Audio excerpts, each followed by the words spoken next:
Yeah, draining the coolant out of the system. The strut tower is kind of obstructing any possibility of coming through this side. It's on this side of the motor. We're going to pull the alternator and remove the ECU so we can access it from up there.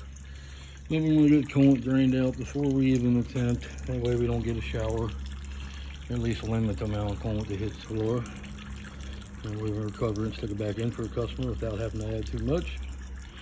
So I'm trying to record some of this process as we go to share on the YouTube channel.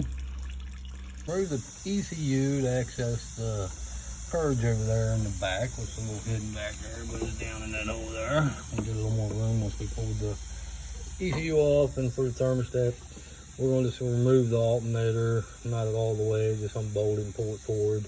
Should have enough clearance to give us access to the two bolts that hold the thermostat housing. And go from there. That way we ain't got to tear everything apart. That should give us enough room to do what we got to do. Just getting started on the tearing it apart. The way that tube you're looking at right there, 2 bolts on the side of the block, is our actual thermostat housing. A little bit of trouble to get at, but you know, I chose this route. Then I knew it was somewhat accessible from this area. I thought I'd replace a few from inside the fender well, but y'all obviously ain't doing this one because the strut tower, the spring tower is right in their way.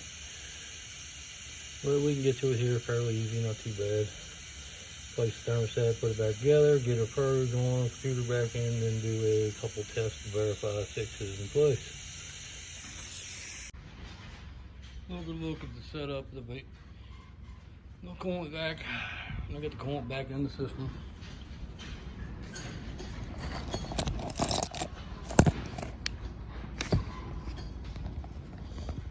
Turn it over.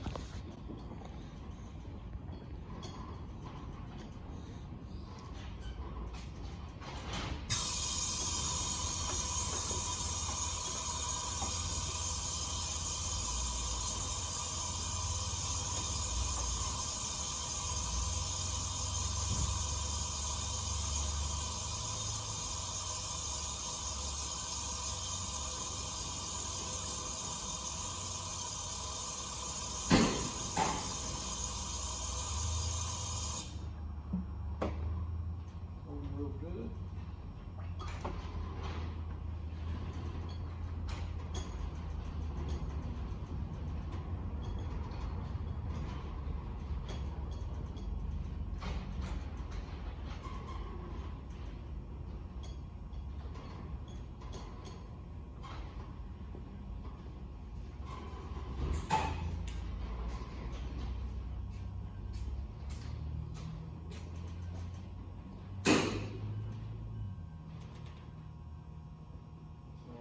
Probably showing one of those long straight through. Not straight through, but similar ones. So once we got it replaced, we know we had that problem solved, and thermostat stuck it. Let's open it when we see it well when we put it out.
We're back at those 7. Completed. Everything closed up. Now we're going to run the same test we did before.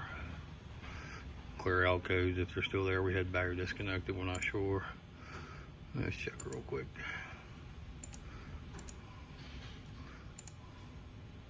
Codes were cleared. Alright. Functional tests, output controls. You have been solenoid. First thing we're going to do is just close it and see how it builds its pressure. We'll go ahead and change the list again. Deselect all. We just want purge, vent, and fuel tank pressure.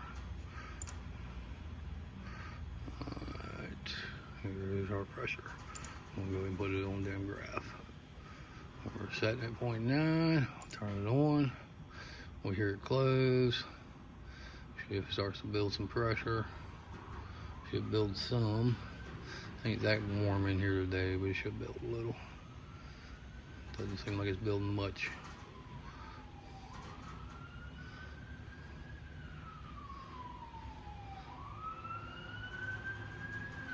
So we're going to, there it goes, we're up to 19. We are building. Could continue to build some, but not much. It's not real warm in here. Well, we're clearly building and holding, so that's a good sign.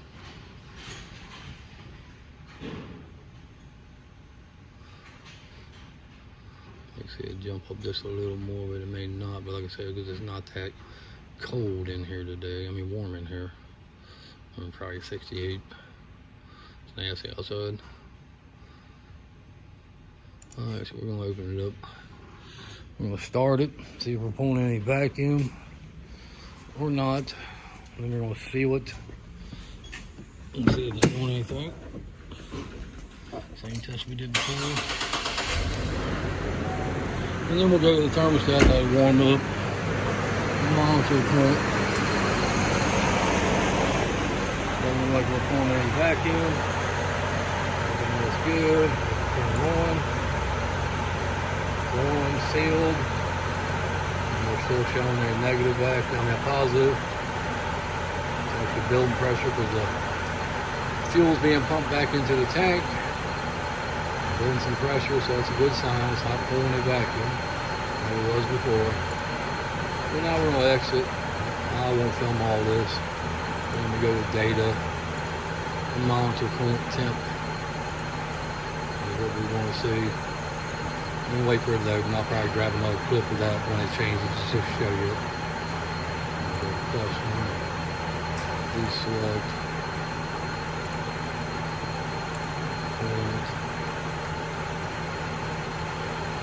yeah, we'll stop at that. Well, it's climbing nice and steady, so it's looking good, but we want to see the thing cut open. That's a good sign. And we made normal operating temp with a decent amount of time, so we're going to go check the computer and see if it actually agrees.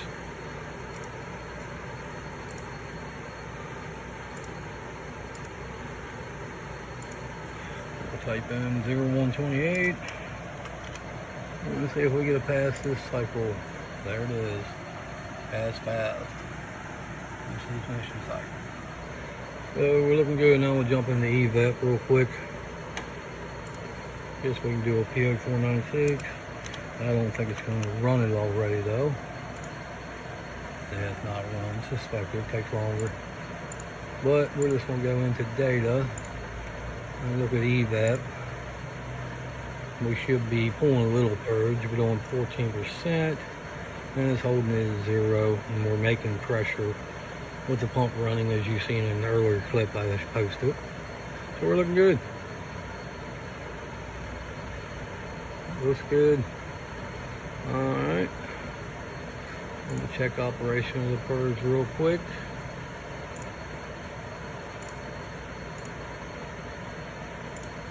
I'm going to give it up there about 20% and watch it actually pull some vacuum. Now it's down to 0. I'll custom the list now. Here's your fuel tank pressure. I'll get it up by 20. There we go, negative. There's 40. We're pulling negative. So everything looks fine.